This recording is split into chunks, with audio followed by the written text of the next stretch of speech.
Hi hello welcome back to my channel. ಒಲ್ಲದ ಬಂದ ಭಾಗ 57. ಆಸ್ಪತ್ರೆಯ ಕೋಣೆಯಲ್ಲಿ ವಿಕ್ರಮ್ ಸಂಪೂರ್ಣವಾಗಿ ಕಂಗಾಲಾಗಿದ್ದನು. ಮಧುಮಿತಾ ಅಳುತ್ತಾ ಓಡಿದ ಆ ಕ್ಷಣದಿಂದ ಅವನ ಹೃದಯ ಎಲ್ಲೋ ಸಿಕ್ಕಿ ಹಾಕಿಕೊಂಡು ತತ್ತರಿಸುವಂತೆ ಇತ್ತು. ಏನನ್ನೂ ಯೋಚಿಸದೆ ನಡುಗುವ ಕೈಗಳಿಂದ ತನ್ನ ಅಣ್ಣ ಅಥರ್ವನಿಗೆ ಫೋನ್ ಮಾಡಿದನು. ಮರುಕ್ಷಣದಲ್ಲಿ ಅಥರ್ವ ಶಾಪಿಂಗ್ ಮಾಲ್ ಮೀಟಿಂಗ್ನಲ್ಲಿ ಯುವರಾಜ್ ಜೊತೆ ತೀವ್ರವಾಗಿ ಮಾತನಾಡುತ್ತಿದ್ದನು. ವಿಕ್ರಮ್ನ ಕರೆಯನ್ನು ನೋಡಿದ ಕೂಡಲೇ ಮೀಟಿಂಗನ್ನು 1 ನಿಮಿಷ ನಿಲ್ಲಿಸಿ ಫೋನ್ ರಿಸೀವ್ ಮಾಡಿದನು. ಹೇಳು ವಿಕ್ರಮ್, ನೋವು ಜಾಸ್ತಿ ಇದೆಯಾ? ಡಾಕ್ಟರ್ ಹತ್ತಿರ ಹೇಳಲ್ಲ ಎಂದ ಅಥರ್ವನ ಧ್ವನಿಯಲ್ಲಿ ಅಷ್ಟೊಂದು ಕಾಳಜಿ ಇತ್ತು. ಅಣ್ಣ ಅಣ್ಣ ಮಧು ಬಂದಿದ್ದಳು ಅಣ್ಣ, ಮಧು ಇಲ್ಲಿಗೆ ಬಂದಿದ್ದಳು ಎಂದು ವಿಕ್ರಮ್ ಮಾತನಾಡಲು ಸಾಧ್ಯವಾಗದೆ ಬಿಕ್ಕಳಿಸಿದನು. ಅಥರ್ವ ಬೆಚ್ಚಿ ಬಿದ್ದನು. ಮಧುನ ಅಲ್ಲಿಗೆ ಹೇಗೆ ಬಂದಳು? ಈಗ ಎಲ್ಲಿದ್ದಾಳೆ ಎಂದನು. ಅವಳು ಓಡಿ ಹೋದಳು ಅಣ್ಣ, ಅವಳು ಅಳುತ್ತಲೇ ಓಡಿ ಹೋದಳು. ನಮ್ಮ ಅಂತಸ್ತು ಬೇರೆ, ಅವಳ ಯೋಗ್ಯತೆ ಬೇರೆ ಅಂತ ಹೇಳಿ ಅಳ್ತಿದ್ದಾಳೆ ಅಣ್ಣ. ಅವಳ ಅಪ್ಪನಿಗೆ ಹೆದರುತ್ತಿದ್ದಾಳೆ. ನೀವು ಅಲ್ಲಿಗೆ ಬಂದು ಹೆಣ್ಣು ಕೇಳಿ ಮಾತನಾಡಬೇಡಿ ಅಂತ ಹೇಳ್ತಾ ಇದ್ದಾಳೆ. ನಿಮ್ಮನ್ನು ಬಂದು ಮಾತನಾಡಬೇಡಿ ಎಂದು ನನ್ನ ಹತ್ತಿರ ಪ್ರಮಾಣ ಮಾಡಿಸಿಕೊಳ್ಳಲು ನೋಡುತ್ತಿದ್ದಾಳೆ ಅಣ್ಣ. ಅವಳನ್ನು ನೋಡಿದರೆ ನನಗೆ ಭಯವಾಗುತ್ತಿದೆ ಅಣ್ಣ. ಏನಾದರೂ ತಪ್ಪು ನಿರ್ಧಾರ ತೆಗೆದುಕೊಂಡು ಬಿಡ್ತಾಳೇನೋ ಅಂತ ಅನ್ನಿಸುತ್ತಿದೆ. ಪ್ಲೀಸ್ ಅಣ್ಣ, ಅವಳನ್ನು ಹುಡುಕಿ ಅಣ್ಣ ಎಂದು ವಿಕ್ರಮ್ ಫೋನ್ನಲ್ಲಿ ಮನನೊಂದು ಮಾತನಾಡಿದನು. ಅಥರ್ವ ತನ್ನ ದವಡೆಯನ್ನು ಬಿಗಿಗೊಳಿಸಿದನು. ವಿಕ್ರಮ್, ನೀನು ಮೊದಲು ಶಾಂತನಾಗು. ಅವಳು ಈಗ ತಾನೇ ಹೋದಳು ಎಂದು ಹೇಳ್ತಿದ್ದೀಯಲ್ಲ, ನಾನು ಹುಡುಕುತ್ತೇನೆ. ನಕ್ಷತ್ರ, ನೀನು ವಿಕ್ರಮ್ ಹತ್ತಿರ ಮಾತನಾಡು. ನಾನು ಈಗಲೇ ಆ ಹುಡುಗಿ ಹೇಳಿದ ಆ ಸೆಕ್ಯೂರಿಟಿ ಅಡ್ರೆಸ್ ಪತ್ತೆ ಹಚ್ಚುತ್ತೇನೆ ಎಂದು ಹೇಳಿ ಫೋನ್ ಇಟ್ಟನು. ನಂತರ ವಿಕ್ರಮ್ನನ್ನು ಸಮಾಧಾನಪಡಿಸಿದಳು ನಕ್ಷತ್ರ. ಅಥರ್ವ ಒಂದು ಕ್ಷಣವೂ ತಡ ಮಾಡಲಿಲ್ಲ. ಯುವರಾಜ್ನನ್ನು ನೋಡಿ, ಯುವರಾಜ್, ಮೀಟಿಂಗ್ ಕ್ಯಾನ್ಸಲ್. ನಾನು ಆ ಸ್ಕೂಟಿ ನಂಬರ್ ಕೊಟ್ಟಿದ್ದಲ್ಲ, ಆ ಅಡ್ರೆಸ್ ಡೀಟೇಲ್ಸ್ ನನಗೆ ಈಗಲೇ ಬೇಕು ಎಂದು ಅಧಿಕಾರದಿಂದ ಹೇಳಿದನು. 10 ನಿಮಿಷಗಳಲ್ಲಿ ಮಧುಮಿತಾಳ ಮನೆಯ ವಿಳಾಸ ಅಥರ್ವನ ಕೈ ಸೇರಿತು. ನಕ್ಷತ್ರ, ಹೊರಡು. ವಿಕ್ರಮ್ ಇಷ್ಟೊಂದು ತಡಕಾಡುತ್ತಿದ್ದಾನೆ. ಆ ಹುಡುಗಿ ಯಾಕೆ ಇಷ್ಟೊಂದು ಹೆದರುತ್ತಿದ್ದಾಳೆ ಅಂತ ನಾನು ನೇರವಾಗಿ ಅವರ ಅಪ್ಪನ ಹತ್ತಿರವೇ ಮಾತನಾಡುತ್ತೇನೆ ಎಂದು ಅಥರ್ವ ಕಾರಿನ ಕಡೆಗೆ ನಡೆದನು. ಅದೇ ಸಮಯದಲ್ಲಿ ವಿಕ್ರಮ್ನ ಕೋಣೆಯಿಂದ ಹೊರಬಂದ ಮಾಯಾ 1 ನಿಮಿಷವೂ ತಡ ಮಾಡಲಿಲ್ಲ. ಆಸ್ಪತ್ರೆಯ ಗೇಟ್ ಬಳಿ ನಿಂತಿದ್ದ ಒಂದು ಆಟೋವನ್ನು ಹಿಡಿದು, ಅಣ್ಣ, ಕೊಟ್ಟೂರುಪುರಂ ಸೆಕ್ಯೂರಿಟಿ ಕಾಲೋನಿಗೆ ಬೇಗ ಹೋಗಿ ಎಂದು ಹತ್ತಿದಳು. ಆಟೋ ವೇಗವಾಗಿ ಚಲಿಸಿತು. ಮಾಯಾ ತನ್ನ ಫೋನ್ ತೆಗೆದುಕೊಂಡು ಮಧುಮಿತಾಗೆ ಕಾಲ್ ಮಾಡಿದಳು. ಮಧು, ನಾನು ಮಾಯಾ ಮಾತನಾಡುತ್ತಿದ್ದೇನೆ. ಇನ್ನು 10 ನಿಮಿಷದಲ್ಲಿ ನಾನು ನಿನ್ನ ಮನೆಗೆ ಬಂದು ಬಿಡುತ್ತೇನೆ. ನೀನು ಮತ್ತು ನಿಮ್ಮ ಅಮ್ಮ ನಾನು ಹೇಳುವುದನ್ನು ಗಮನವಿಟ್ಟು ಕೇಳಿ. ವರ್ಮನ್ ಗ್ರೂಪ್ಸ್ ಅಥರ್ವ ನಿಮ್ಮ ಮನೆಗೆ ಈಗ ಬರುತ್ತಾನೆ. ಅವನ ಹತ್ತಿರ ನಾನು ಹೇಳಿದ ಹಾಗೆ ನೀವು ನಡೆದುಕೊಳ್ಳಬೇಕು. ಇದು ನನ್ನ ಗೌರವ ಮಾತ್ರ ಅಲ್ಲ ಮಧು, ನನ್ನ ಜೀವನ ಕೂಡ. ನಿಮ್ಮ ಅಪ್ಪನ ಕೆಲಸವೂ ಇದರಲ್ಲೇ ಇದೆ ಎಂದು ಎಚ್ಚರಿಸಿದಳು. ಆಟೋ ಸೆಕ್ಯೂರಿಟಿಯ ಮನೆಯ ಮುಂದೆ ಬಂದು ನಿಂತಿತು. ಮಾಯಾ ಬಿರಬಿರನೆ ಒಳಗೆ ಹೋದಳು. ಅಲ್ಲಿ ಸೇವಂತಿ ಮತ್ತು ಮಧುಮಿತಾ ಭಯದಿಂದ ಕಾಯುತ್ತಿದ್ದರು. ಮೇಡಮ್, ಏನಾಯಿತು? ಯಾಕೆ ಇಷ್ಟೊಂದು ಆತಂಕದಲ್ಲಿದ್ದೀರಾ ಎಂದು ಸೇವಂತಿ ಕೇಳಿದಳು. ಮಾಯಾ ಅಲ್ಲಿದ್ದ ಒಂದು ಕುರ್ಚಿಯ ಮೇಲೆ ಕುಳಿತು ದೀರ್ಘವಾಗಿ ಉಸಿರು ಬಿಟ್ಟಳು. ಸಮಯವಿಲ್ಲ ಸೇವಂತಿ, ನಾನು ಹೇಳುವುದನ್ನು ಕೇಳಿ. ನಿಮ್ಮ ಮಗಳು ಮಧು ಮತ್ತು ವಿಕ್ರಮ್ ವರ್ಮನ್ ಪ್ರೀತಿಸುತ್ತಿದ್ದಾರೆ ಎಂದು ಆ ಮನೆಗೆ ಗೊತ್ತು. ಆದರೆ ವಿಕ್ರಮ್ ಮಧುಮಿತಾ ಅನ್ನೋ ಹೆಸರಿನಲ್ಲಿ ಪ್ರೀತಿಸಿದ್ದು ನನ್ನನ್ನು. ಈಗ ಆ ಅಥರ್ವ ಇಲ್ಲಿಗೆ ಬರುತ್ತಾನೆ. ಅವನು ಬಂದರೆ ಮಧುಮಿತಾಗೆ ಈಗಾಗಲೇ ಮದುವೆ ನಿಶ್ಚಯವಾಗಿದೆ ಎಂದು ಹೇಳಬೇಕು. ಇಗೋ ಈ ಫೋಟೋ ಎಂದು ಒಬ್ಬ ಹುಡುಗನ ಫೋಟೋವನ್ನು ಮಧು ಕೈಗೆ ತುರುಕಿದಳು. ಇದು ಯಾರು ಮೇಡಮ್ ಎಂದು ಮಧು ಕೇಳಿದಳು. ಇದು ನನ್ನ ಕಂಪನಿಯಲ್ಲಿ ಕೆಲಸ ಮಾಡುವ ಒಬ್ಬ ಹುಡುಗ. ಇವನೇ ನಿನ್ನ ಸೋದರ ಮಾವನ ಮಗ ಅಂತ ಹೇಳಿ ಅವನಿಗೆ ನಿನ್ನನ್ನು ಮದುವೆ ಮಾಡಿಕೊಡಲು ನಿಮ್ಮಪ್ಪ ಒಂಟಿ ಕಾಲಿನಲ್ಲಿ ನಿಂತಿದ್ದಾರೆ ಅಂತ ಹೇಳಿ. ಅಥರ್ವ ಎಷ್ಟು ಹಣ ಕೊಟ್ಟರೂ ಎಷ್ಟು ಬೆದರಿಸಿದರೂ ಗೌರವ ಮುಖ್ಯ. ಕೊಟ್ಟ ಮಾತನ್ನು ತಪ್ಪುವುದಿಲ್ಲ ಎಂದು ಹತ್ತು ಬಿಡಿ. ಮುಖ್ಯವಾಗಿ ವಿಕ್ರಮ್ ಪ್ರೀತಿಸಿದ ಮಧುಮಿತಾ ನೀನೇ ಎಂದು ಅವನು ನಂಬಬೇಕು.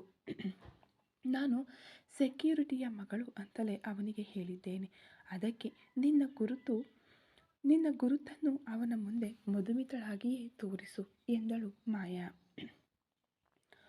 ಅಯ್ಯೋ ಮೇಡಮ್, ಇದು ದೊಡ್ಡ ಮನೆತನದ ಸಮಸ್ಯೆ. ನಿಮ್ಮ ಪ್ರೀತಿಯಲ್ಲಿ ಇದರಿಂದ ತೊಂದರೆ ಬರಬಹುದು ಎಂದು ಸೇವಂತಿ ಹಿಂಜರಿದಳು. ಮಾಯಾ ಅವಳ ಕೈಗಳನ್ನು ಬಿಗಿಯಾಗಿ ಹಿಡಿದುಕೊಂಡಳು.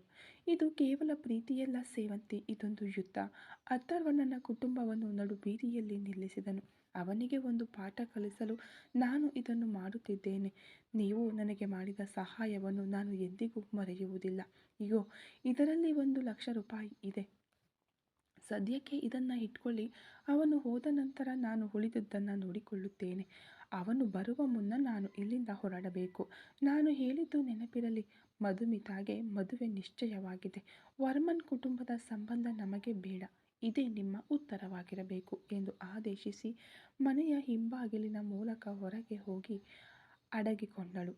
ಸರಿಯಾಗಿ 5 ನಿಮಿಷಗಳಲ್ಲಿ ಅಥರ್ವನ ರೋಲ್ಸ್ ರಾಯ್ಸ್ ಕಾರು ಆ ಸಣ್ಣ ಮನೆಯ ಮುಂದೆ ಬಂದು ನಿಂತಿತು.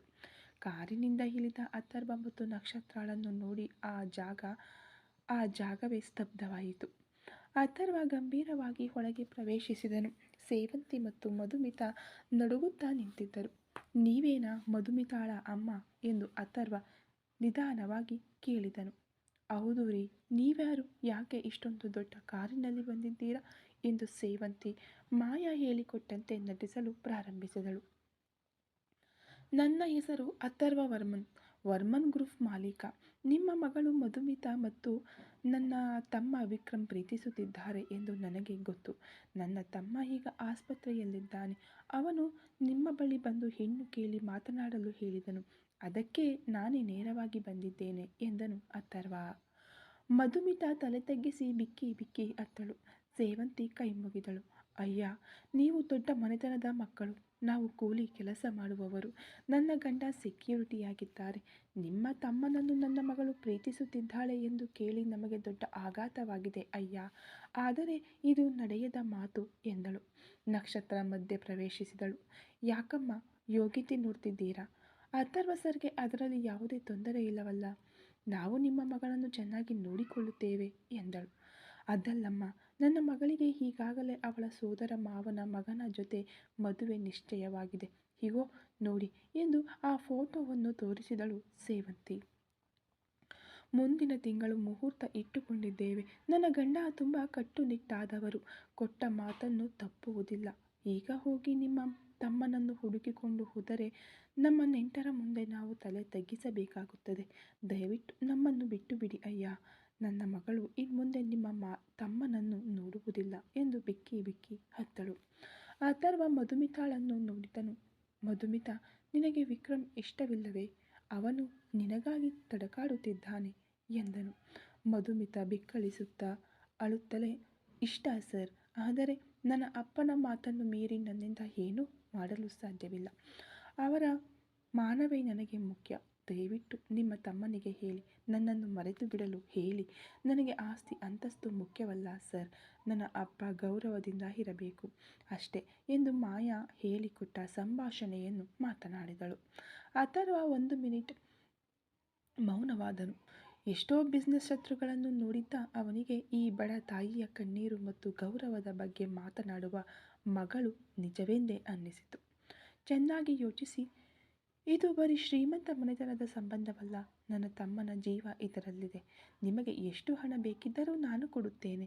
ನಿಮ್ಮ ಸೋದರ ಮಾವನ ಮಗನನ್ನು ನಾನು ನಿಭಾಯಿಸುತ್ತೇನೆ ಎಂದನು ಅಥರ್ವ. ಬೇಡ ಅಯ್ಯ, ಹಣವನ್ನು ಇಟ್ಟುಕೊಂಡು ಗೌರವವನ್ನು ಖರೀದಿಸಲು ಸಾಧ್ಯವಿಲ್ಲ. ನಮ್ಮ ಬಡ ಮನೆಗೆ ನೀವು ಬಂದಿದ್ದೇ ದೊಡ್ಡ ವಿಷಯ. ಆದರೆ ನಮ್ಮ ಮಗಳು ನಮಗೆ ಬೇಕು. ದಯವಿಟ್ಟು ಇನ್ನು ಮುಂದೆ ಇಲ್ಲಿಗೆ ಬರಬೇಡಿ ಎಂದು ಸೇವಂತಿ ಖಡಾಖಂಡಿತವಾಗಿ ಹೇಳಿದಳು. ಅಥರ್ವ ಒಂದು ದೀರ್ಘ ನಿಟ್ಟುಸಿರು ಬಿಟ್ಟನು. ಸರಿ, ನಿಮ್ಮನ್ನು ಒತ್ತಾಯಿಸುವ ಹಕ್ಕು ನನಗಿಲ್ಲ. ಆದರೆ ನನ್ನ ತಮ್ಮನಿಗೆ ನಾನು ಏನು ಉತ್ತರ ಹೇಳಲಿ ಎಂದು ತಿಳಿಯುತ್ತಿಲ್ಲ ಎಂದವನು, ಸರಿ ಹೊರಡೋಣ ನಕ್ಷತ್ರ ಎಂದು ವಿರಕ್ತಿಯಿಂದ ತಿರುಗಿದನು. ಕಾರು ಹೊರಟಿತು. ಅಥರ್ವ ಶಾಂತವಾಗಿ ಕಾರು ಚಲಾಯಿಸಿದನು. ನಕ್ಷತ್ರ ಅವನ ಮುಖವನ್ನು ನೋಡಿದಳು. ಸರ್, ಆ ಹುಡುಗಿ ಹೇಳುತ್ತಿರುವುದು ನ್ಯಾಯ ತಾನೇ? ಗೌರವವನ್ನು ಯಾರಿಂದಲೂ ಬಿಟ್ಟುಕೊಡಲು ಸಾಧ್ಯವಿಲ್ಲ ಅಲ್ವಾ ಎಂದಳು ನಕ್ಷತ್ರ. ನ್ಯಾಯವೇ ನಕ್ಷತ್ರ, ಆದರೆ ವಿಕ್ರಮ್ ಹೊಡೆದು ಹೋಗುತ್ತಾನಲ್ಲ. ಆದರೆ ಆ ಹುಡುಗಿ ಇಷ್ಟೊಂದು ದೃಢವಾಗಿರುವಾಗ ನಮ್ಮಿಂದ ಏನೂ ಮಾಡಲು ಸಾಧ್ಯವಿಲ್ಲ. ವಿಕ್ರಮ್ ಹತ್ತಿರ ಹೇಳುವುದು ಅಂತಲೇ ನನಗೆ ವಿಕ್ರಮ್ ಹತ್ತಿರ ಏನು ಹೇಳುವುದು ಅಂತಲೇ ನನಗೆ ತಿಳಿಯುತ್ತಿಲ್ಲ ಎಂದನು ಅಥರ್ವ ಚಿಂತಾಕ್ರಾಂತನಾಗಿ.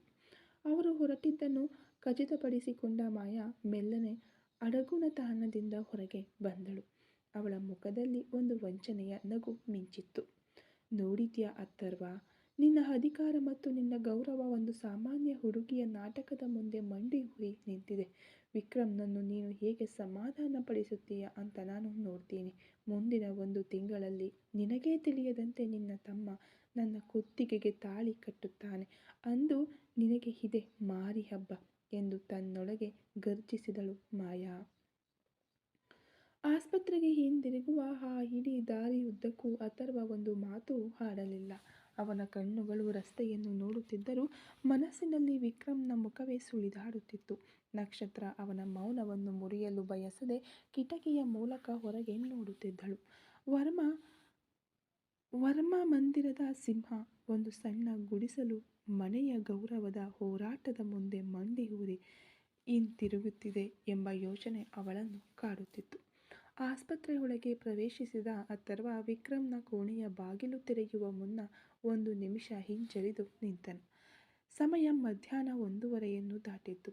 ಒಳಗೆ ಪ್ರವೇಶಿಸುತ್ತಿದ್ದಂತೆ ಹಾಸಿಗೆಯ ಮೇಲೆ ಕುಳಿತಿದ್ದ ವಿಕ್ರಮ್ ಬಾಗಿಲನ್ನೇ ದಿಟ್ಟಿಸಿ ನೋಡುತ್ತಿದ್ದನು. ಅಣ್ಣನನ್ನು ನೋಡಿದ ಕೂಡಲೇ ಅವನ ಮುಖ ಒಂದು ಕ್ಷಣ ಪ್ರಕಾಶಿಸಿತು. ಅಣ್ಣ ನೋಡಿದ್ರಾ ಅಣ್ಣ, ಮಧುವನ್ನು ನೋಡಿದ್ರಾ? ಅವಳು ಎಲ್ಲಿದ್ದಾಳೆ? ಅವಳ ಹತ್ತಿರ ಮಾತನಾಡಿದ್ರಾ? ಅವಳು ಯಾಕೆ ಅಳುತ್ತಾ ಹೋದಳು ಅಂತ ಕೇಳಿದ್ರಾ ಅಣ್ಣ ಎಂದು ಪ್ರಶ್ನೆಗಳ ಸುರಿಮಳೆಗರೆದನು. ಅಥರ್ವ ಮೆಲ್ಲನೆ ಹೋಗಿ ವಿಕ್ರಮ್ನ ಹಾಸಿಗೆಯ ತುದಿಯಲ್ಲಿ ಕುಳಿತನು. ಅವನ ಕೈಗಳನ್ನು ಹಿಡಿದುಕೊಂಡನು. ಆ ಸ್ಪರ್ಶದಲ್ಲೇ ವಿಕ್ರಮ್ಗೆ ಏನೋ ಸರಿಯಿಲ್ಲ ಎಂಬುದು ಅರ್ಥವಾಯಿತು. ಅಣ್ಣ ಯಾಕೆ ಸುಮ್ಮನಿದ್ದೀರಾ? ಅತ್ತಿಗೆ ನೀವಾದರೂ ಹೇಳಿ, ಮಧು ಏನು ಹೇಳಿದಳು ಎಂದು ವಿಕ್ರಮ್ ತಳಮಳದಿಂದ ನಕ್ಷತ್ರಳನ್ನು ನೋಡಿದನು. ನಕ್ಷತ್ರ ಉತ್ತರ ಹೇಳಲಾಗದೆ ತಲೆ ತಗ್ಗಿಸಿ ನಿಂತಳು. ಅಥರ್ವ ಒಂದು ದೀರ್ಘ ನಿಟ್ಟುಸಿರು ಬಿಟ್ಟು ಮಾತನಾಡಲು ಪ್ರಾರಂಭಿಸಿದನು. ವಿಕ್ರಮ್, ನಾನು ಅವಳ ಮನೆಗೆ ಹೋಗಿದ್ದೆ ಕಣೋ. ಅವಳು ಹೇಳಿದ್ದೆಲ್ಲ ನಿಜವೇ. ಅವರು ತುಂಬ ಸಾಮಾನ್ಯ ಕುಟುಂಬದವರು. ಅವಳ ಅಪ್ಪ ಒಬ್ಬ ಸೆಕ್ಯೂರಿಟಿ. ಅವರು ಗೌರವವನ್ನು ತುಂಬ ದೊಡ್ಡದಾಗಿ ಭಾವಿಸುತ್ತಾರೆ ಕಣೋ ಎಂದಾಗ, ಅದಕ್ಕೇನಂತೆ ಅಣ್ಣ, ಗೌರವ ತಾನೆ, ನಾವು ಅವರನ್ನು ಚೆನ್ನಾಗಿ ನೋಡಿಕೊಳ್ಳುತ್ತೇವೆ ಎಂದು ಹೇಳಬೇಕಿತ್ತಲ್ಲವೇ? ಅಣ್ಣ, ನಾನು ಮಧುವನ್ನೇ ಮದುವೆಯಾಗುವುದು ಎಂದು ವಿಕ್ರಮ್ ಬಿಡದೆ ಹಠ ಹಿಡಿದು ಹೇಳಿದನು. ಅಥರ್ವ ಅವನ ಕಣ್ಣುಗಳನ್ನು ನೇರವಾಗಿ ನೋಡಿದನು. ವಿಷಯ ಅದಲ್ಲ ವಿಕ್ರಮ್, ಮಧುಮಿತಾಗೆ ಈಗಾಗಲೇ ಮದುವೆ ನಿಶ್ಚಯವಾಗಿದೆ ಕಣೋ. ಅವಳ ಸೋದರ ಮಾವನ ಮಗನಿಗೆ ಅವಳನ್ನು ಮದುವೆ ಮಾಡಿಕೊಡುವುದಾಗಿ ಅವಳ ಅಪ್ಪ ಮಾತು ಕೊಟ್ಟಿದ್ದಾರಂತೆ. ಮುಂದಿನ ತಿಂಗಳು ಮುಹೂರ್ತ ಕೂಡ ಇಟ್ಟಿದ್ದಾರೆ. ಮಧುನೇ ಅಳುತ್ತಾ ಹೇಳಿದಳು, ನನ್ನ ಅಪ್ಪನ ಮಾನವೇ ನನಗೆ ಮುಖ್ಯ. ವಿಕ್ರಮ್ನನ್ನು ನನ್ನನ್ನು ಮರೆತು ಬಿಡಲು ಹೇಳಿ ಅಂತ ಹೇಳಿದಳು ಕಣೋ ಎಂದನು ಅಥರ್ವ ಗದ್ಗದಿತ ಧ್ವನಿಯಲ್ಲಿ. ವಿಕ್ರಮ್ನ ಕೈಗಳು ಅಥರ್ವನ ಕೈಗಳಿಂದ ಜಾರಿದವು. ಅವನ ಮುಖ ಬಿಳುಚಿಕೊಂಡಿತ್ತು. ನಿಶ್ಚಯವಾಗಿದೆಯಾ? ಸುಳ್ಳು. ಇದೆಲ್ಲ ಸುಳ್ಳು ಅಣ್ಣ. ಅವಳು ಅಂದು ನನ್ನ ಹತ್ತಿರ ಮಾತನಾಡುವಾಗ ಆ ತರಹ ಏನೂ ಹೇಳಲಿಲ್ಲವಲ್ಲ. ಯಾಕೆ ಇವತ್ತು ಕೂಡ ನನ್ನ ಹತ್ತಿರ ಅದರ ಬಗ್ಗೆ ಏನೂ ಹೇಳಲಿಲ್ಲ? ಅವಳಿಗೆ ನಾನು ಇಷ್ಟ ಅಣ್ಣ. ಅವಳ ಕಣ್ಣುಗಳಲ್ಲಿ ನೋಡಿದ್ದೇನೆ. ಅವಳ ಅಪ್ಪ ಬೆದರಿಸಿರಬೇಕು ಅಣ್ಣ. ನೀವೇಕೆ ಅದನ್ನು ನಂಬಿದ್ರಿ ಎಂದನು. ವಿಕ್ರಮ್, ನಾನು ಅವರ ಮನೆಗೆ ಹೋಗಿ ಮಾತನಾಡಿ ನೋಡಿದೆ. ಹಣ ಕೊಡುವುದಾಗಿಯೂ ಹೇಳಿ ನೋಡಿದೆ. ಆದರೆ ಅವಳ ಅಮ್ಮ ನನ್ನ ಕಾಲಿಗೆ ಬೀಳೋದು ಒಂದು ಬಾಕಿ ಎನ್ನುವಂತೆ ಅತ್ತರು ಕಣೋ. ನಮ್ಮ ಬಡ ಮನೆಗೆ ನೀವು ಬಂದಿದ್ದೇ ದೊಡ್ಡ ಭಾಗ್ಯ. ಆದರೆ ನಮ್ಮ ಮಗಳು ನಮಗೆ ಬೇಕು ಅಂತ ಹೇಳಿದರು. ಮಧು ಕೂಡ ಅಳುತ್ತಲೇ ಹೇಳಿದಳು. ವಿಕ್ರಮ್, ಒಬ್ಬ ಹುಡುಗಿ ತನ್ನ ಅಪ್ಪನ ಗೌರವವೇ ಮುಖ್ಯ ಅಂದಾಗ ನಾವು ಅದರಾಚೆಗೆ ಏನೂ ಮಾಡಲು ಸಾಧ್ಯವಿಲ್ಲ ಕಣೋ ಎಂದು ಅಥರ್ವ ಅವನನ್ನು ಸಮಾಧಾನಪಡಿಸಲು ಪ್ರಯತ್ನಿಸಿದನು. ವಿಕ್ರಮ್ ತನ್ನ ತಲೆ ಹಿಡಿದುಕೊಂಡು ಕಿರುಚಿದನು. ಸಾಧ್ಯವಿಲ್ಲ ಅಣ್ಣ. ನನ್ನಿಂದ ಮಧುವನ್ನು ಮರೆಯಲು ಸಾಧ್ಯವಿಲ್ಲ. ಅವಳಿಲ್ಲದೆ ನನ್ನಿಂದ ಬದುಕಲು ಸಾಧ್ಯವಿಲ್ಲ. ನೀವೇ ಏನನ್ನಾದರೂ ಸಾಧಿಸುತ್ತೀರಾ ಎಂದು ಅಂದುಕೊಂಡಿದ್ದೆ. ಒಂದು ಸಣ್ಣ ಹುಡುಗಿಯ ಮನಸ್ಸನ್ನು ಬದಲಾಯಿಸಲು ನಿಮ್ಮಿಂದ ಸಾಧ್ಯವಾಗಲಿಲ್ಲವೇ? ನೀವು ಇಷ್ಟೊಂದು ದೊಡ್ಡ ಬಿಸ್ನೆಸ್ ಮ್ಯಾಗ್ನೆಟ್. ನಿಮಗೆ ತಿಳಿಯದ ದಾರಿಗಳಿವೆಯೇ ಅಣ್ಣ ಎಂದು ವೇದನೆಯಿಂದ ಕೇಳಿದನು. ಅಥರ್ವನ ಕಣ್ಣುಗಳು ಕೆಂಪಾದವು. ವಿಕ್ರಮ್, ನಾನು ಬಿಸ್ನೆಸ್ನಲ್ಲಿ ಆದರೆ ಏನನ್ನಾದರೂ ಸಾಧಿಸುತ್ತೇನೆ. ಯಾಕೆಂದರೆ ಅದು ಬರೀ ಬಿಸ್ನೆಸ್. ಆದರೆ ಇದು ಒಂದು ಹೆಣ್ಣಿನ ಜೀವನ. ಅವಳಿಗೆ ಇಷ್ಟವಿಲ್ಲದೆ ಅವರ ಕುಟುಂಬವನ್ನು ಹೊಡೆದು ನಿನಗೆ ಅವಳನ್ನು ತಂದುಕೊಡಲು ನಾನೇನು ರೌಡಿಯಲ್ಲ ಕಣೋ. ನಮ್ಮದು ಗೌರವಾನ್ವಿತ ಕುಟುಂಬ. ಅವರು ಬೇಡ ಎಂದು ಹೇಳುವಾಗ ನಾವು ದೂರ ಸರಿಯದೆ ದೂರ ಸರಿಯುವುದೇ ಧರ್ಮ ಎಂದನು ಆವೇಶದಿಂದ. ವಿಕ್ರಮ್ ಹಾಸಿಗೆಯ ಮೇಲಿದ್ದ ದಿಂಬು ಎತ್ತಿ ಎಸೆದನು. ಗೌರವವೂ ಇಲ್ಲ, ಮಣ್ಣೂ ಇಲ್ಲ. ನನಗೆ ಮಧು ಬೇಕು ಅಣ್ಣ.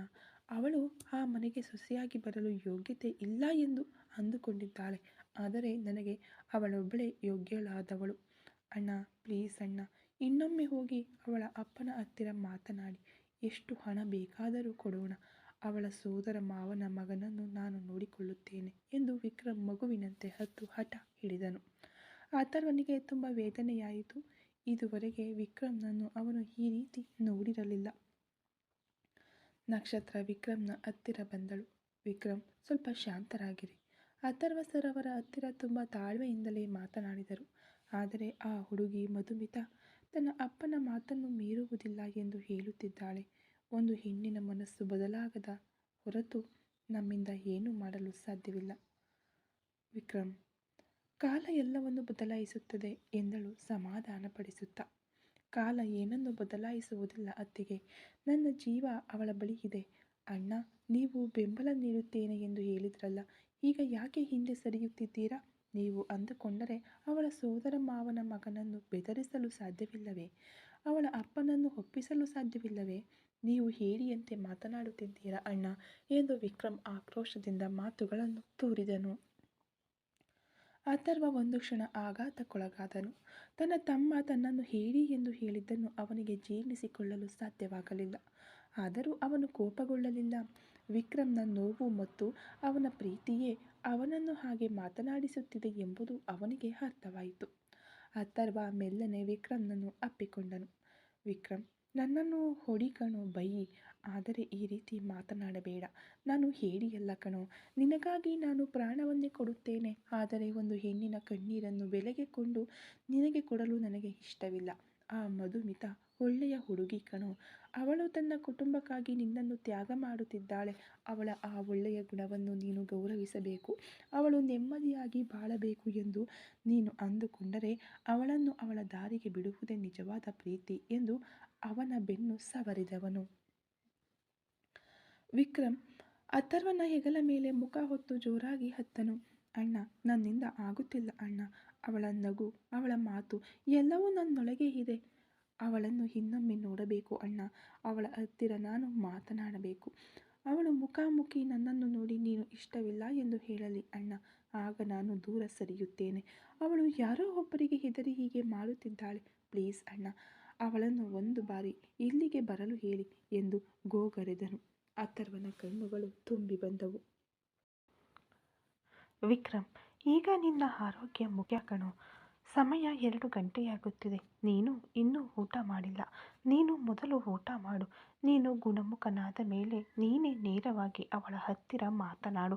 ಅಪ್ಪಿತಪ್ಪಿ ಆಗಲು ಅವಳು ಬೇಡ ಎಂದು ಹೇಳಿದರೆ ನೀನು ಅದನ್ನು ಒಪ್ಪಿಕೊಳ್ಳಲೇಬೇಕು. ಅಲ್ಲಿಯವರೆಗೂ ನೀನು ಧೈರ್ಯವಾಗಿರಬೇಕು. ನನಗಾಗಿ, ನಿನ್ನ ಅಣ್ಣನಿಗಾಗಿ ನೀನು ಈಗ ಊಟ ಮಾಡಬೇಕು ಎಂದು ತಟ್ಟೆಯಲ್ಲಿದ್ದ ಅನ್ನವನ್ನು ಅವನಿಗೆ ಉಣಿಸಲು ಯತ್ನಿಸಿದನು. ವಿಕ್ರಮ್ ಹಠದಿಂದ ಮುಖ ತಿರುಗಿಸಿಕೊಂಡನು. ಅವಳು ಬರದ ಹೊರತು ನಾನು ಊಟ ಮಾಡುವುದಿಲ್ಲ ಅಣ್ಣ. ನನಗೆ ಹಸಿವಿಲ್ಲ. ನನಗೆ ಮಧು ಬೇಕು. ಅವಳನ್ನು ಕರೆದುಕೊಂಡು ಬನ್ನಿ ಎಂದು ಮತ್ತೆ ಹಳೆಯ ರಾಗವನ್ನೇ ಹಾಡಿದನು. ಆ ಕೋಣೆಯುದ್ದಕ್ಕೂ ವಿಷಾದ ಕವಿದಿತ್ತು. ಕಿಟಕಿಯ ಮೂಲಕ ಮಧ್ಯಾಹ್ನದ ಉರಿ ಬಿಸಿಲು ಕೋಣೆಯೊಳಗೆ ಬೀಳುತ್ತಿತ್ತು. ಅಥರ್ವನಿಗೆ ಗೊತ್ತಿತ್ತು ವಿಕ್ರಮ್ ಇಷ್ಟು ಬೇಗ ಇದರಿಂದ ಹೊರಬರುವುದಿಲ್ಲ ಎಂದು. ಅದೇ ಸಮಯದಲ್ಲಿ ಮಾಯಾ ಅಂದರೆ ಮಧುಮಿತಾ ಹಿನ್ನೆಲೆಯಿಂದ ನಡೆಸುತ್ತಿರುವ ಈ ನಾಟಕ ಅಥರ್ವನಿಗೆ ಸ್ವಲ್ಪವೂ ಅನುಮಾನ ಹುಟ್ಟಿಸಲಿಲ್ಲ. ಒಂದು ಸಾಮಾನ್ಯ ಸೆಕ್ಯೂರಿಟಿ ಕುಟುಂಬ ಗೌರವಕ್ಕಾಗಿ ಹೀಗೆ ಮಾತನಾಡುತ್ತಿದೆ ಎಂದೇ ಅವನು ನಂಬಿದ್ದನು. ನಕ್ಷತ್ರ ಅಥರ್ವನನ್ನೇ ನೋಡಿದಳು. ಅವನ ಕಣ್ಣುಗಳು ತಮ್ಮನ ದುಃಖವನ್ನು ತಾಳಲಾರದೆ ತತ್ತರಿಸುತ್ತಿರುವುದನ್ನು ನೋಡಿದಾಗ ಅವಳಿಗೆ ಒಂದು ಉಪಾಯ ಹೊಳೆಯಿತು. ಸರ್, ಬಹುಶಃ ಕಾರ್ತಿಕ್ ಸರ್ ಅವರನ್ನು ಕಳುಹಿಸಿ ಆ ಹುಡುಗನ ಬಗ್ಗೆ ವಿಚಾರಿಸಲು ಹೇಳಲ್ಲ. ಆ ಸೋದರ ಮಾವನ ಮಗ ಯಾರು ಅಂತ ತಿಳಿದರೆ ಅನ್ನುವಾಗ ಅಥರ್ವ ಮಧ್ಯೆ ಪ್ರವೇಶಿಸಿದನು. ಬೇಡ ನಕ್ಷತ್ರ, ಒಂದು ಕುಟುಂಬದ ಖಾಸಗಿ ಸಂದರ್ಭದಲ್ಲಿ ನಾವು ತಲೆ ಹಾಕುವುದು ಬೇಡ. ವಿಕ್ರಮ್ ಈಗ ಎಮೋಷನಲ್ ಆಗಿದ್ದಾನೆ. ಕೆಲವು ದಿನಗಳು ಕಳೆದರೆ ಎಲ್ಲವೂ ಸರಿಯಾಗುತ್ತದೆ ಎಂದವನು, ವಿಕ್ರಮ್ ಇಲ್ಲಿ ನೋಡು, ನೀನು ಈಗ ಊಟ ಮಾಡದಿದ್ದರೆ ನಾನು ಇಲ್ಲೇ ಇರುತ್ತೇನೆ. ಆಫೀಸ್ಗೆ ಹೋಗುವುದಿಲ್ಲ, ನಾನು ಕೂಡ ಊಟ ಮಾಡುವುದಿಲ್ಲ ಎಂದು ಅಥರ್ವ ಬೆದರಿಕೆಯ ಹಾಗೂ ಪ್ರೀತಿಯ ದನಿಯಲ್ಲಿ ಹೇಳಿದನು. ವಿಕ್ರಮ್ ಅಣ್ಣನ ಮುಖ ನೋಡಿದನು. ಅಥರ್ವನ ಮುಖದಲ್ಲಿದ್ದ ಆ ತಳಮಳ ಅವನನ್ನು ಚುಚ್ಚಿತು. ಮೆಲ್ಲನೆ ಬಾಯಿ ತೆರೆದನು. ಅಥರ್ವ ಅವನಿಗೆ ತುತ್ತು ಇಟ್ಟನು. ಪ್ರತಿಯೊಂದು ತುತ್ತು ಅನ್ನವೂ ವಿಕ್ರಮ್ಗೆ ವಿಷದಂತೆ ಭಾಸವಾಯಿತು. ಊಟ ಮುಗಿದ ನಂತರ ಮಾತ್ರೆ ನುಂಗಿ ವಿಕ್ರಮ್ ಸುಸ್ತಾಗಿ ಮಲಗಿಕೊಂಡನು. ಅವನ ದೃಷ್ಟಿ ಮಧ್ಯಾಹ್ನದ ಬೆಳಕಿನಲ್ಲಿ ಅಲುಗಾಡುತ್ತಿದ್ದ ಮರದ ಕೊಂಬೆಗಳನ್ನೇ ದಿಟ್ಟಿಸುತ್ತಿತ್ತು. ಅಣ್ಣ, ಆ ಮಧುಮಿತಾ ಸ್ಕೂಟಿಯಲ್ಲಿ ಹೋಗುವಾಗ ಹೆಲ್ಮೆಟ್ ಧರಿಸುತ್ತಿದ್ದಳು ಅಣ್ಣ. ಅವಳ ಕಣ್ಣುಗಳು ಮಾತ್ರ ಕಾಣುತ್ತಿದ್ದವು. ಆ ಕಣ್ಣುಗಳಲ್ಲಿ ಒಂದು ಸತ್ಯವಿತ್ತು ಅಣ್ಣ. ಅವಳು ನನಗೆ ಮೋಸ ಮಾಡುವುದಿಲ್ಲ. ನಾನು ಅವಳನ್ನು ಹುಡುಕಿಕೊಂಡು ಹೋಗುತ್ತೇನೆ ಅಣ್ಣ. ನನ್ನ ಕಾಲು ಗುಣವಾದ ತಕ್ಷಣ ಅವಳನ್ನು ನಾನು ಬಿಡುವುದಿಲ್ಲ ಎಂದು ದೃಢವಾಗಿ ಹೇಳಿದನು. ಅಥರ್ವ ಏನೂ ಮಾತನಾಡಲಿಲ್ಲ. ತನ್ನ ತಮ್ಮನ ಈ ಮನೋಬಲ ಅವನಿಗೆ ಭಯ ಹುಟ್ಟಿಸಿತು. ಅರೆ ನಿದ್ರೆಯಲ್ಲಿ ವಿಕ್ರಮ್ನ ಕಣ್ಣುಗಳು ಮುಚ್ಚಿಕೊಳ್ಳಲು ಅಥರ್ವ ಮೆಲ್ಲನೆ ಎದ್ದು ಕೋಣೆಯಿಂದ ಹೊರಗೆ ಬಂದನು. ಹೊರಗೆ ಬಂದ ಅಥರ್ವ ಗೋಡೆಗೆ ಹೊರಗಿಕೊಂಡು ಒಂದು ದೀರ್ಘ ನಿಟ್ಟುಸಿರು ಬಿಟ್ಟನು. ನಕ್ಷತ್ರ ಅವನ ಬಳಿ ಬಂದು ನಿಂತಳು. ಸರ್, ವಿಕ್ರಮ್ ಸರ್ ತುಂಬ ಹೊಡೆದು ಹೋಗಿದ್ದಾರೆ ಎಂದಳು ನಕ್ಷತ್ರ. ಹೌದು ನಕ್ಷತ್ರ, ಅವನ ಮೊದಲ ಪ್ರೀತಿ ಇಷ್ಟೊಂದು ದೊಡ್ಡ ನೋವನ್ನು ನೀಡುತ್ತದೆ ಎಂದು ನಾನು ಅಂದುಕೊಂಡಿರಲಿಲ್ಲ. ಆದರೆ ಆ ಹುಡುಗಿ ಮಧುಮಿತಾ, ಅವಳಲ್ಲಿ ಏನೋ ಒಂದು ಆಕರ್ಷಣೆ ಇರುವುದು ನಿಜ. ಅವಳು ಅಷ್ಟು ದೃಢವಾಗಿ ಮಾತನಾಡಿದ್ದು ನನಗೆ ಆಶ್ಚರ್ಯ ತರಿಸಿತು. ಏನೇ ಆಗಲಿ ವಿಕ್ರಮ್ ಇದರಿಂದ ಹೊರಬರಬೇಕು. ಅದಕ್ಕೆ ನೀನೇ ಅವನಿಗೆ ಸಹಾಯವಾಗಿ ಇರಬೇಕು ನಕ್ಷತ್ರ ಎಂದನು ಅಥರ್ವ. ಖಂಡಿತ ಸರ್, ನಾನು ನೋಡಿಕೊಳ್ಳುತ್ತೇನೆ ಎಂದಳು ನಕ್ಷತ್ರ. ಅಥರ್ವ ತನ್ನ ಫೋನ್ ತೆಗೆದುಕೊಂಡನು. ಕಾರ್ತಿಕ್, ಆ ಸೆಕ್ಯೂರಿಟಿ ಮನೆಯನ್ನು ಸ್ವಲ್ಪ ನಿಗಾದಲ್ಲಿ ಇಡು. ಯಾರಾದರೂ ಹೊಸಬರು ಅಲ್ಲಿಗೆ ಬರುತ್ತಿದ್ದಾರಾ? ಆ ಹುಡುಗಿ ಏನು ಮಾಡುತ್ತಿದ್ದಾಳೆ ಎಂದು ನನಗೆ ಮಾಹಿತಿ ಬೇಕು. ಆದರೆ ಅವರಿಗೆ ಇದು ತಿಳಿಯಬಾರದು ಎಂದು ಆದೇಶಿಸಿದನು. ಹಗಲು ವೇಳೆಯಾದ್ದರಿಂದ ನಿಗಾ ಇಡುವುದು ಸುಲಭ ಎಂದು ಅವನು ಭಾವಿಸಿದನು. ಹೊರಗೆ ಬಿಸಿಲು ಕಡಿಮೆಯಾಗಿ ಮೋಡಗಳು ಕವಿಯಲಾರಂಭಿಸಿದವು. ಆದರೆ ವಿಕ್ರಮ್ನ ಮನಸ್ಸಿನೊಳಗಿನ ಬಿರುಗಾಳಿ ಇನ್ನೂ ತಣ್ಣಗಾಗಿರಲಿಲ್ಲ. ಆದರೆ ಮಾಯಾ ತನ್ನ ಆಫೀಸ್ನಲ್ಲಿ ನೆಮ್ಮದಿಯಿಂದ ತನ್ನ ಕುರ್ಚಿಗೆ ಹೊರಗೆ ಕಣ್ಣು ಮುಚ್ಚಿ ವಿಕ್ರಮ್ನನ್ನು ನೆನೆಯುತ್ತಾ ಮುಗುಳ್ನಕ್ಕಳು. ವಿಕ್ಕಿ, ನಿನ್ನನ್ನು ನೋಡಿದ ತಕ್ಷಣ ನಿನ್ನನ್ನು ಮದುವೆಯಾಗಬೇಕು, ನನ್ನ ಮನೆಗೆ ಬಂದು ಮಾತನಾಡಬೇಕು ಎಂದು ಹೇಳಿದ್ದರೂ ಸಹ ನಿನ್ನ ಪ್ರೀತಿಯನ್ನು ನಿನ್ನಿಂದ ಒಂದು ಹಂತದವರೆಗೆ ಮಾತ್ರ ಅರ್ಥ ಮಾಡಿಕೊಳ್ಳಲು ಸಾಧ್ಯವಾಗುತ್ತಿತ್ತು. ನಾನು ನಿನ್ನನ್ನು ಬಂದು ನೋಡಿದರೂ, ನಿನ್ನ ಬಳಿ ಬಂದು ನನ್ನ ಪ್ರೀತಿಯನ್ನು ಹೇಳಿದರೂ ನಿನಗೆ ನಾನು ಸಿಗುವುದಿಲ್ಲ ಎಂದು ತಿಳಿಯುವಾಗಷ್ಟೇ ನಿನ್ನಲ್ಲಿ ಆ ವೆರಿ ಹೆಚ್ಚಾಗುತ್ತದೆ. ನಿನ್ನ ಮನಸ್ಸಿನಲ್ಲಿರುವ ಪ್ರೀತಿಯನ್ನು ನಿನ್ನ ಅಣ್ಣ ಅರ್ಥ ಮಾಡಿಕೊಳ್ಳಬೇಕು. ನಾನಿಲ್ಲದಿದ್ದರೆ ನಿನಗೆ ಜೀವನವೇ ಇಲ್ಲ ಎಂಬುದು ಮೊದಲು ನಿನ್ನ ಅಣ್ಣನಿಗೆ ಅರ್ಥವಾಗಬೇಕು. ಆಗಲೇ ನಾನು ಮಾಯಾ ಎಂದು ತಿಳಿದಾಗಲೂ ನಮ್ಮ ಪ್ರೀತಿಗೆ ಯಾವುದೇ ಸಮಸ್ಯೆ ಇರುವುದಿಲ್ಲ. ನಾನು ನಿನ್ನ ಹೆಂಡತಿಯಾಗಿ ಆ ಮನೆಗೆ ಪ್ರವೇಶಿಸುವಾಗ ನಿನ್ನ ಅಣ್ಣ ನನ್ನ ಕುತ್ತಿಗೆ ಪಟ್ಟಿ ಹಿಡಿದು ಹೊರಗೆ ದೂಡದಂತೆ ಇರುತ್ತಾನೆ. ಅದಕ್ಕಾಗಿಯೇ ಈ ಪ್ಲಾನ್ ಎಂದು ಮೆಲ್ಲನೆ ಮುಗುಳ್ನಗುತ್ತಾ ಹೇಳಿದವಳು ಇನ್ಮುಂದೆ ಅಥರ್ವ ನೆಮ್ಮದಿಯಿಂದ ಇರಬಾರದು ಎಂದು ಶಪಥ ಮಾಡಿದಳು. ಈ ಕತೆ ಇನ್ನೂ ಮುಂದುವರಿಯುವುದು ಫ್ರೆಂಡ್ಸ್. ಸ್ಟೋರಿ ಇಷ್ಟ ಆಗ್ತಾ ಇದ್ದರೆ ಲೈಕ್ ಮಾಡಿ, ಶೇರ್ ಮಾಡಿ, ಕಮೆಂಟ್ ಮಾಡಿ, ಹಾಗೆ ಸಬ್ಸ್ಕ್ರೈಬ್ ಮಾಡಿಕೊಂಡು ವಿಡಿಯೋ ನೋಡಿ. Thank you so much.